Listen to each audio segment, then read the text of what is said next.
Welcome to Crunch Time, a program dedicated to helping you survive the crunch times in your life, whether they are caused by accidents, natural disasters, poverty, economic recession, depression, or all-out economic collapse, or whether they are caused by your realization that today's food supply is being contaminated by artificial fertilizers, pesticides, and genetically modified organisms, and over-processing of crops into what can hardly be called food.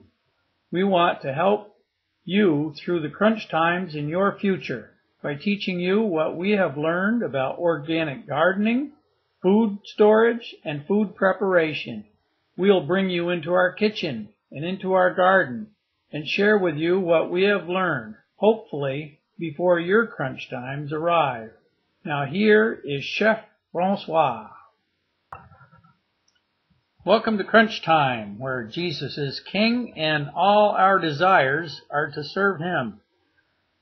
Today we're going to cover the parts of the second class we had at the Squash Fest, survival cooking and gardening class that I held for our church.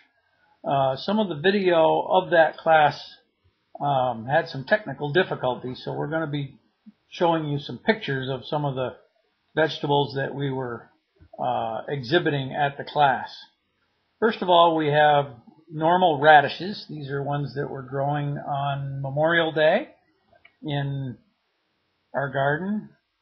And just regular round radishes. They grow in about 30 days.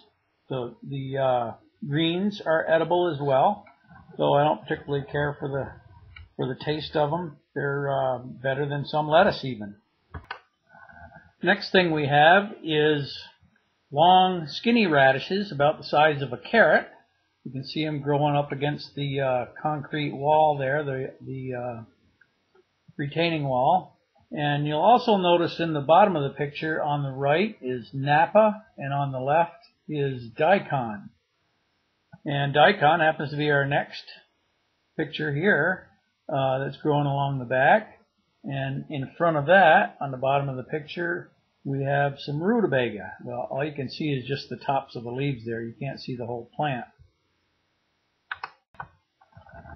Here's another picture of some daikon up against the retaining wall here. The back two rows is daikon. You can see the white daikon sticking right up out of the ground. And in the foreground, or the bottom of the picture, you can see some more Napa. And in the last picture, we can see the largest daikon that I've grown. It's about the size of a baseball bat, and it weighed, I think, 3.5 pounds. Is it turnip in? Rutabaga is a cross, they say it's a cross between cabbage and turnip. Or cabbage. Really? It's Swedish. The name rutabaga is Swedish. Okay. Didn't know that. Napa. This is a fairly small plant from Napa. It had other leaves out here that were starting to turn, well, this was turning light colored, but they were turning brown and white in spots. And so I left all those leaves in the compost pile. This is all the edible stuff. So it's lettuce. This kind of lettuce is called Napa. This is Chinese cabbage. What's this Chinese cabbage? Okay. I think it tastes better than lettuce because lettuce is always bitter. Almost always bitter. My goodness. Share that with her. We're getting our vitamins. I won't eat all this. When you're done, give it to her. Now, even the stems are edible, Let's taste it. but Yeah, it's good. they're not really good as a celery stick. So, what Xiao does with them is he cuts and puts it in a stir fry and cooks it. What? What I do with it, I did that, but I like what you did better. but I only last week I only used the top. Yeah. When you get down to this end where it's almost all stems, you get a bunch of half moon slices. Like, yeah, when you grate And it. it's not as tender as up there, so it changes the texture of your coleslaw. Now, what we did for a salad last week that Ian really liked is we just shredded this on that shredder right there, that grater, and then we just chopped off 5 or 6 layers of this, mixed it all together, and put mayonnaise and sugar. Just a very little bit of sugar. Brown sugar is even better. And if you want to try some of that, we can do that. But we got so much other things I want you to try that, let's see here. Anybody tell me what this is? It looks like a Broccoli. I'll give you a hint. The leaves are curled around the edges. Curly broccoli. Especially when you get to the middle of the Yeah. plant, they'll be so curled that you can't even see the stem. Kale. Oh. Kale is well known for being able to be harvested all winter long. It grows, and as soon as the snow gets on it, it protects the roots, and you can go out there, just brush the snow off it, pick the kale leaves, and eat it. They don't turn brown or anything?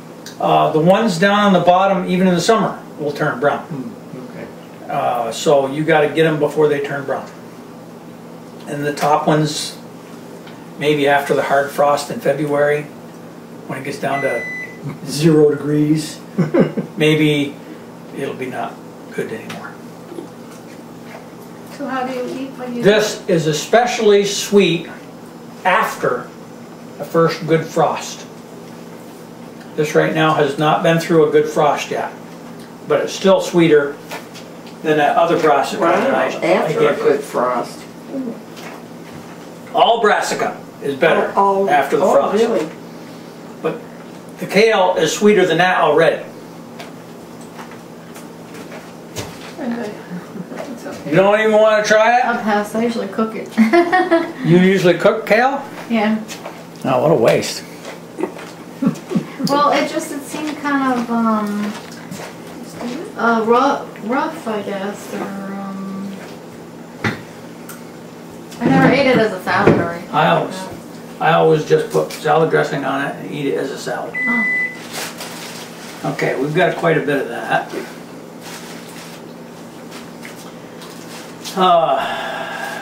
Not related to the brassica, but planted right next to my kale in my garden is this stuff. Anybody know what it is? It's like spinach. Some of it's not quite as curly as that. Spinach. Yeah, that's what she said. Oh, I didn't hear you. Yeah, she Speak speaks up. spinach. Gotta speak I up. eat spinach all the time. Okay, you can eat this almost all winter long. Really? In fact, last year, the February cold spell killed the tops of my kale and my spinach that I planted next to my house and had some glass covering over them. And the kale Oh, yeah. came back about this high. It was next to nothing.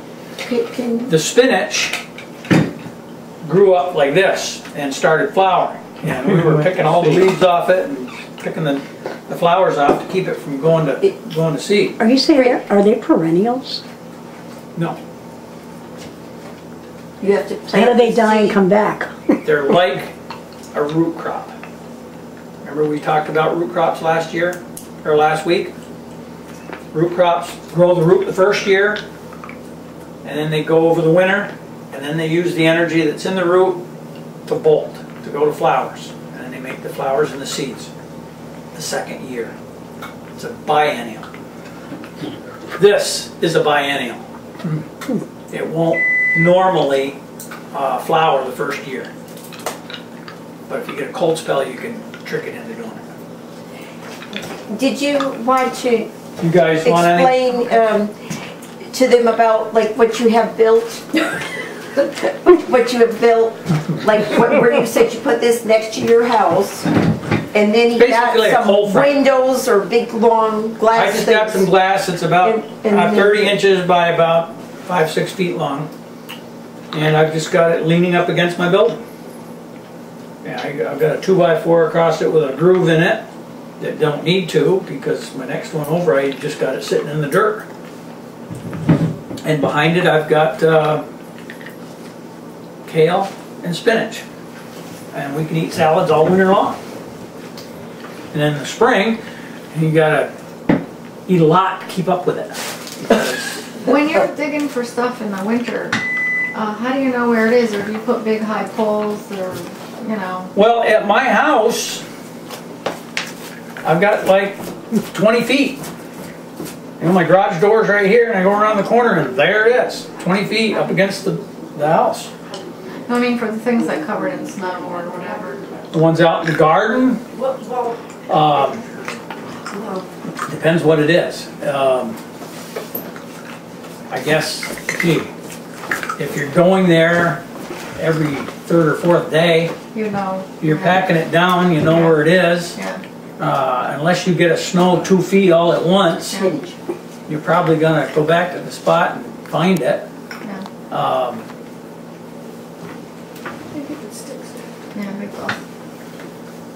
Anyway, so I've got lots of spinach for anybody who wants to take home spinach. I got a bunch of it in here because I needed thinning. I got too much of it growing. Then I've got the brassica, some of which I'm not even sure what it is. And since the one that's mysterious is right on top, are you going to want to bring some of the spinach home? The only problem is we're leaving your your. dad. I Okay. take it to my dad's. Ian said he wanted me to leave him some stuff. I just need to Okay. get, somebody find a bag, a Oh, shopping bag I or got a something, bag. that we could put it in his fridge. Okay. All right, the mystery one is on top. I don't know. Yeah, well, for us, but I'm doing it for Ian. I would normally say broccoli, Save but this for us, and then. Ah, I know what it is now. Is it Rob? A little different. Little broccoli. I will show you one that's a different color. This is Romanesco broccoli. Romanesco grows, you see how it comes to a peak like a mountain? And if you look carefully, you can't see it very well in this one, but the light colored one, you can see it. It's in a spiral, and it looks like snails in mountains, and it all grows that way. That's Romanesco broccoli. And all the leaves, all winter long. Are Yeah. edible. This here you can harvest now before it goes to flower, and then all winter, and these plants are this high. Wow. So it's no problem finding them. And Did you want to put this, we could put this in the bag for Ian? What, Let's so put it this- get out of your way? let's at least put the spinach in there. Okay, okay. And if I, you know, I'll take it to my dad's because he eats all these greens. If, That's how he lived to be so old, huh? Ian was gonna try to get up here just to say hi to everybody. uh-huh. That almost looks a little See- like basil. See the top of this one? When it starts doing that, a lot of small leaves coming together, all at the tip, Yeah. terminal bud of the spinach. It's trying to go to flower. Hold it still. So what do? Are you supposed to pinch it, break it off so it won't? Yeah, just pinch it off. So it won't? Okay. You got a whole bunch of little leaves all growing off the terminal bud. If you let it grow, you'll see a flower on there. Okay. A flower basically looks like a small broccoli until it flowers out. Well, how do you get seeds though? If you want to get seeds, you let it. If you want to try to get seeds out of it in the first year, just let it grow. It'll get up about this tall. And spinach even, the flower will get really tall. The second year it comes up by itself and it goes to seed? It'll automatically go to seed the second year, yeah. Okay. All right, a bunch more brassica in here.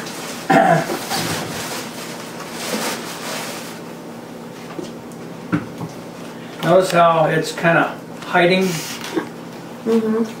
Well, most broccoli doesn't have all these leaves hiding it. It just kind of gets up there and it's out there. Well, cauliflower and this stuff, this Romanesco broccoli, you can see again it's got the little mountains and they've got little corkscrews shaped the way it grows. They're supposed to be yellowish, Do you but ever cook any of these leaves, or do you pretty much eat them all raw? oh, I cook them. Yeah. This here's cauliflower. It's hidden. It's basically broccoli, except it's white. Why is it white? It's because it didn't get any sun. If I peeled all these leaves and let that that cauliflower grow, it'll probably get dark. You're telling me cauliflower is white broccoli? Yeah. That must be It why I is. like it so much. Now, let's see if I've got enough evidence in here. You guys see the little black spots? Hold it still. Just hold it right there, Fran. That's good. Okay. Those are eggs. Oh, Those are what? Eggs. Yeah. Eggs of. Eggs of the cabbage. oh, of the cabbage. Cabbage worm moth.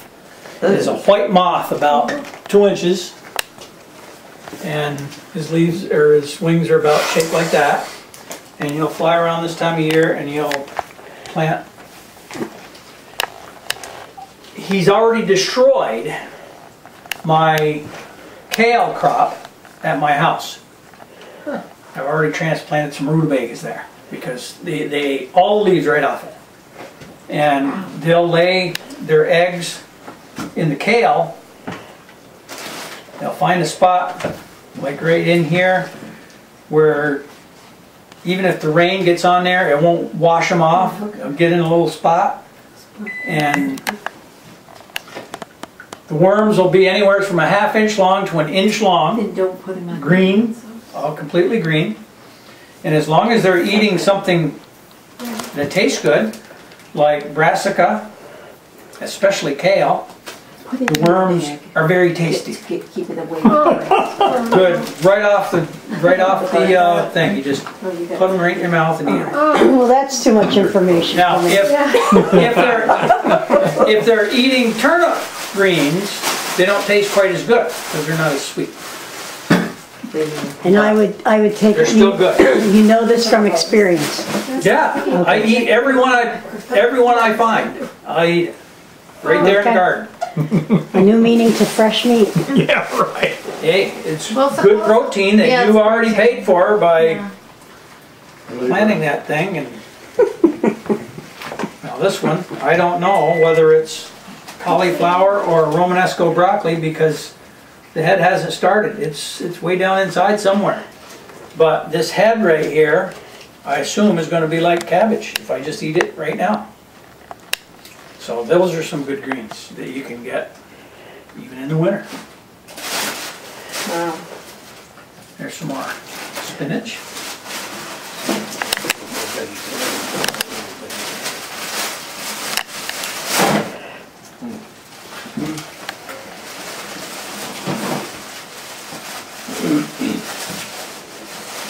Here's another cauliflower. No eggs on this one. A little bigger. And the only way you can find it is you gotta know where your plants are and you gotta go in there and peel all these leaves back to see if it's flowering yet. That can be for May. And you cook the leaves too, right? On the cauliflower? Yeah. And, yeah. Or I just eat them raw while I'm out in the garden. Yeah, okay.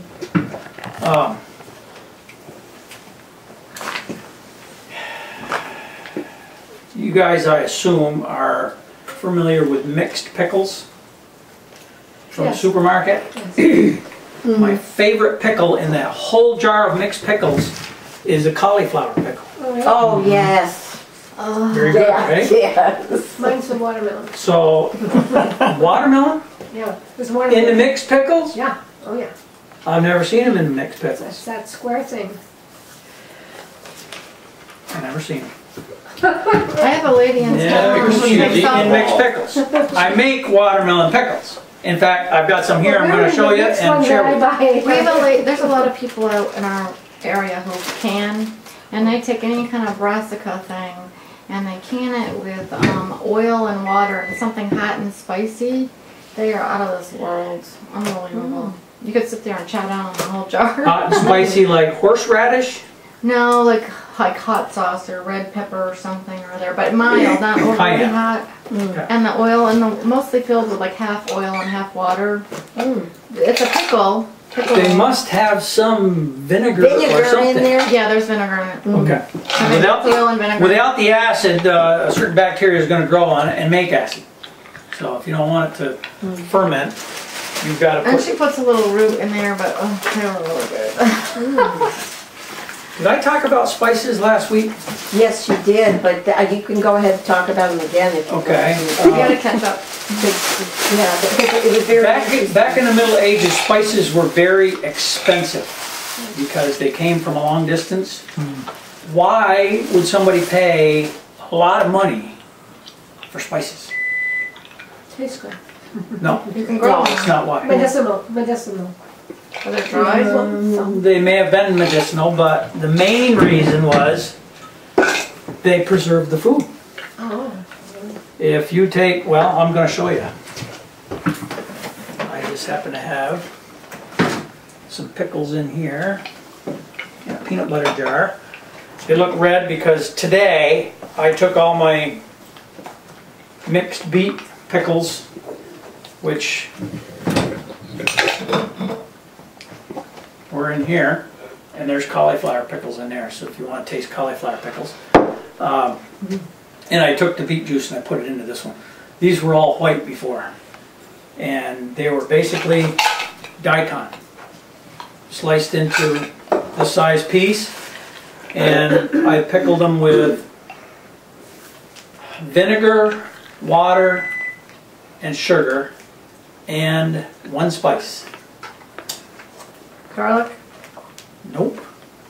I don't like garlic. Not cinnamon. I don't know if you're going to be able to taste the spice because I've got the... Well, maybe you'll taste it on the end because some of it settled to the bottom.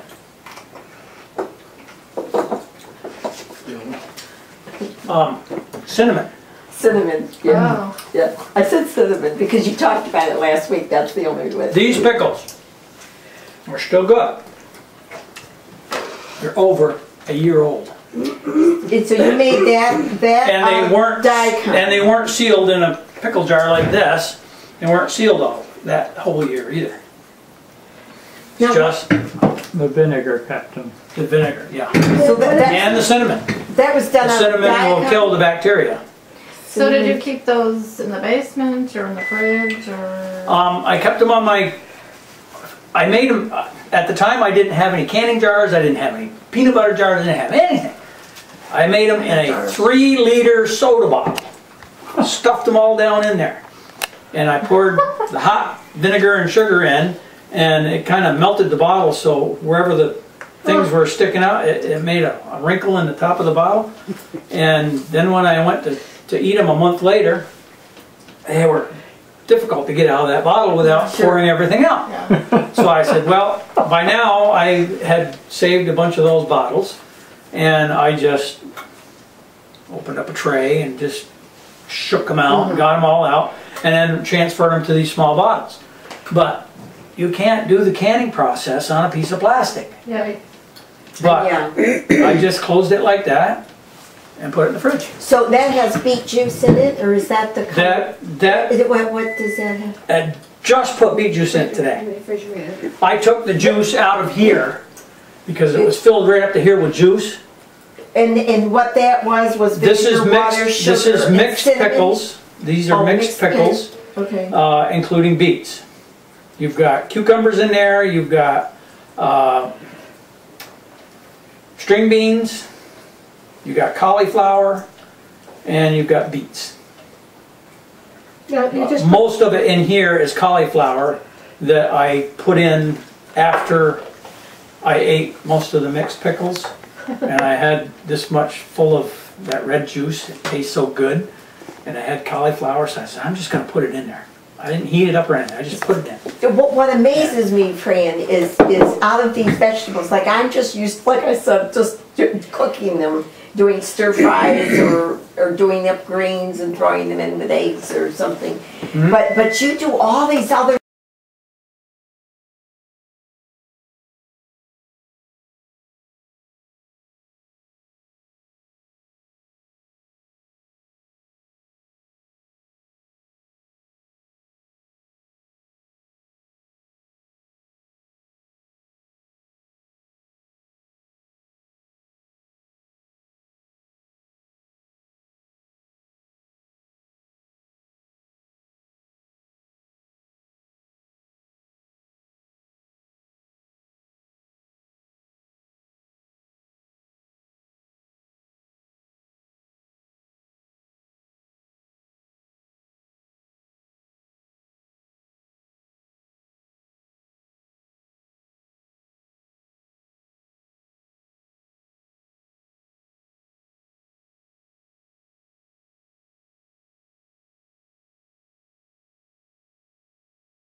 things with them so that It's kind of like mixed it's a variety. It's mixed concoctions. now you said that you, for pickling you just use vinegar and sugar. Water. I try to keep my recipes simple. Back when I did the daikons, I looked up on the internet pickling cucumbers. And that recipe had water and vinegar and sugar. And I didn't think it had the vinegar bite that it should. So I said, I'm not using any water. It's got to be a certain acidity to be able to prevent the bacteria from growing. So if you water it down, you're going to push it to that limit where it's no good anymore. Yeah. So I just use half vinegar and half sugar. Half and half, okay. And what I do is I take a jar and this is one pickle. I mean, this is one cucumber. Oh. And obviously it was fairly big because it takes up most of that thing. And I just sliced them up, stacked them all up, and then started putting some in sideways and crammed it full. And then I took the top off and I filled it up with water and then poured it into a measuring cup to see how much space is in there. Mm-hmm. I didn't want to warm up too much vinegar, Yeah. so I just He said, wastes nothing. you know, Yeah, you do. To the pickles, do you add salt? the first time I made pickles, Or to any of the other things? the first time I made pickles, I did it according to the recipe that says, you gotta dehydrate this some. There's just too much water in cucumbers. So you gotta spread them out, cover them with salt, put some more on top, put some more salt on top, and let that salt draw the water out, and then rinse it all off. And I said, That's like that's a lot of work. And Yeah. In the last minute of our show, I'd like to tell you about the real reason for this show. Jesus Christ, King of Kings and Lord of Lords. Without Jesus as my Savior, I would not be confident entering into these trying times that lay ahead. If Jesus is not your Lord and Savior, I suggest you send me an email at crunchtime@roadrunner.com and ask me how you can join the God who loves you, His Son Jesus Christ, and His disciples in everlasting life. For now, I say to you, God bless and keep you and yours. I'll see you next week on Crunch Time with Chef Francois.